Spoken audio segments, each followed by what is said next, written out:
नमस्कार, मैं सरिता सोनी और आप देख रहे हैं बीकेटी न्यूज 24। आइए रुक करते हैं आज की कुछ खास खबरों की ओर। एरज का इतिहास सदियों पुराना। विश्व पर्यटन मानचित्र पर एरज को ले जाना मेरा मुख्य उद्देश्य है। एरज को तीर्थ घोषित किया जाए। होली एरज महोत्सव के समापन मौके पर कार्यक्रम के मुख्य अतिथि अंतर्राष्ट्रीय बौद्ध शोध संस्थान के राष्ट्रीय उपाध्यक्ष एवं उत्तर प्रदेश सरकार भी राज्य मंत्री हरगोविंद कुशवाहा ने कहा कि एरज का इतिहास सदियों पुराना है। यह भक्त प्रहलाद की प्राचीन नगरी है।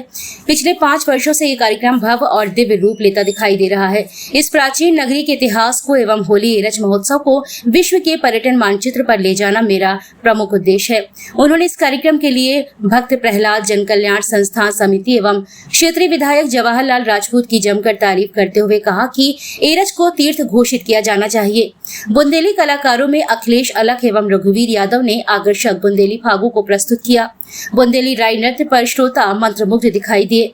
इस मौके पर संस्थान के अध्यक्ष अमित चौरसिया, ओकार सिंह, परशुराम यादव, पंडित अशोक दुबे, राम प्रकाश कुशवाहा, एडवोकेट डॉक्टर अजय कुशवाहा सहित सैकड़ों लोग उपस्थित रहे।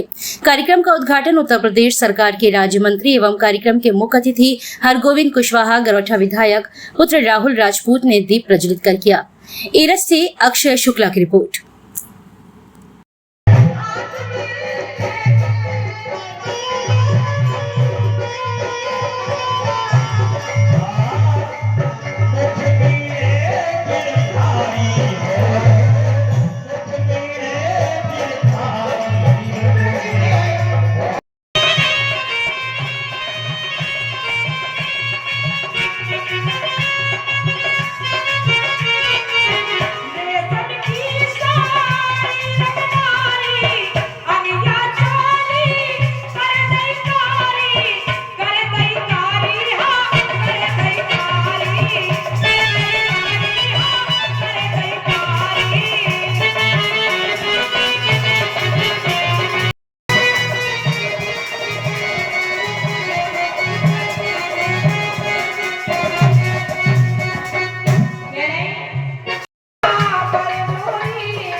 पहुंचाने का प्रयत्न किया था। एक बार आपको ध्यान होगा, हमने बहुत बड़ी लाइव कराई थी व्हाट्सएप के दरवाजे पे। चंदा जी आई थी, उसमें करीब 20,000 आदमी थे। दैनिक जागरण के संपादक, दैनिक भास्कर के संपादक, आज के, उजाला के, सारे अखबार वालों को हम ले आए थे यहाँ।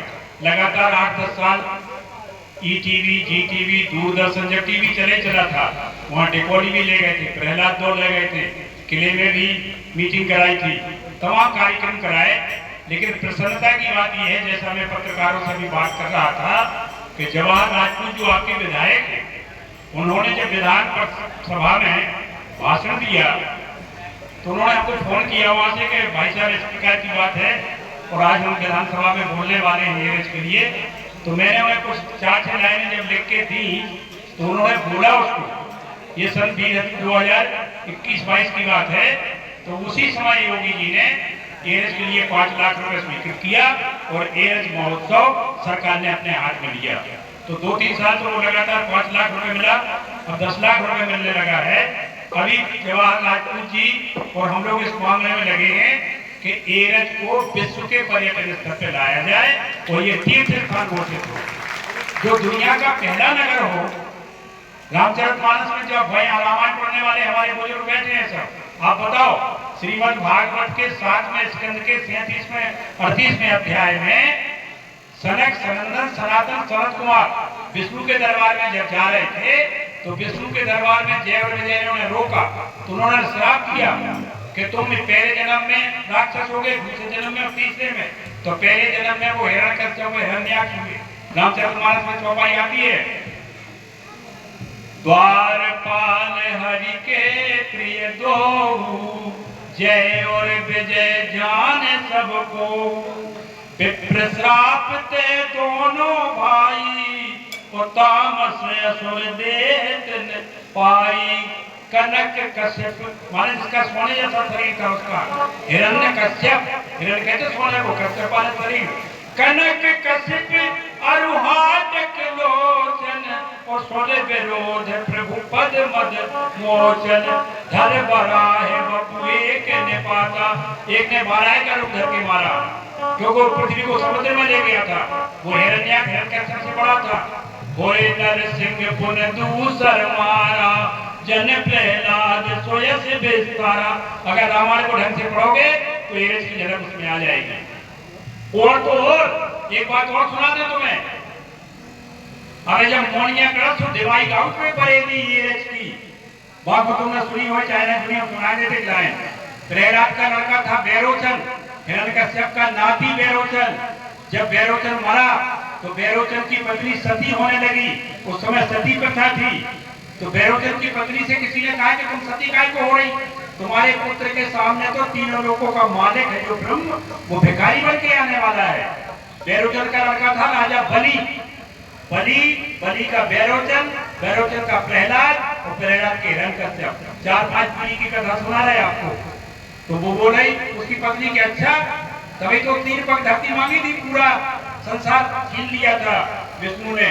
तो वह दिवाई गाँव तब है कि वह बोली कि हम ठीक नहीं के बैरोचन के संगे नहीं चले। भली भई सोना जली अरे बैरोचन के अब साथ, और जो अचानक को देख तो कहते अच्छा हुआ कि बैरोचन के साथ नहीं चल गई। मोरे सुत के सामने कहूं हरी पसारे हाथ, यह आपका इतिहास। हमारा बेटा बैठा है छोटा, लखनऊ में प्रोफेसर है, उसने किताब लिखी बुंदेलखंड का इतिहास, जिसको 1 लाख रुपए पुरस्कार दिया उत्तर प्रदेश सरकार ने। और एयरएच पे, डेहरोड़ी पे, डोड़ी फतेहपुर पे, बंका पहाड़ी पे, भड़वई पे, बिजना पर, करनी और उसके चिरगांव पर किताब अलग से लिखी, बुंदेलखंड संस्कृति के वो विद्वान। होली एयरएच महोत्सव के समापन मौके पर बुंदेलखंड की एक ऐसी शख्सियत हमारे साथ है। अंतर्राष्ट्रीय बौद्ध शोध संस्थान के राष्ट्रीय उपाध्यक्ष, विद्वान अधिवक्ता और उत्तर प्रदेश सरकार में राज्य मंत्री हरगोविंद कुशवाहा जी हमारे साथ हैं, जिन्होंने होली एयरएच महोत्सव को इस मुकाम तक पहुंचाने में उनका बहुत बड़ा योगदान है। मैं उन्हीं से पूछता हूं कि इस होली एयरएच महोत्सव का ये विस्तार कहां तक जाएगा और एयरएच का इतिहास क्या रहा। कुशवाहा जी। शुक्ला जी को प्रणाम। एयरएच विश्व का पहला कस्बा है जहाँ पे सॉवरेंटी चालू हुई, मतलब राजधानी चालू हुई। सतयुग में सनातन धर्म के मुताबिक मत्स्य अवतार, कूर्म अवतार, 12 अवतार और फिर नरसिंह अवतार। नरसिंह अवतार भी इसी कस्बे के लिए हुआ पैरा, आधा सिंह आधा नर। उसके पहले तो कोई राजा ही नहीं हुआ। रामचरित श्रीमद् भागवत के 7वें स्कंद के 37वें 38वें अध्याय में, पद्म पुराण में, स्कंद पुराण में, बाराह पुराण में, नरसिंह पुराण में पूरा विवरण डिटेल आया है, जिसका रामचरितमानस में तुलसीदास जी ने संकेत किया कि एक बार विष्णु के दरबार में सनक, सनंदन, सनातन, सनत कुमार, जिन्होंने दतिया में सिंध किनारे सेवड़ा इंद्रगढ़ तहसील में तपस्या की, वे विष्णु के दरबार में चले जा रहे, नंग दड़ंग बच्चे 4-5 साल के। तो विष्णु के 2 नौकरों ने उन्हें रोक दिया, जहाँ से एरज का प्रादुर्भाव होता है वहाँ से वैदिक काल से। तो उन्होंने कहा कि भाई हम तो बच्चे हैं, बच्चा कहीं भी जा सकता है। उन्होंने कहा नहीं जा सकते। तो उन्होंने कहा हम तुमको श्राप देते हैं कि तुम 3 जन्म तक राक्षस होगे। और विष्णु को भी श्राप दिया कि ये 3 तरफ राक्षस होंगे और इनका जब मोक्ष होगा तो तुम्हें जाना पड़ेगा।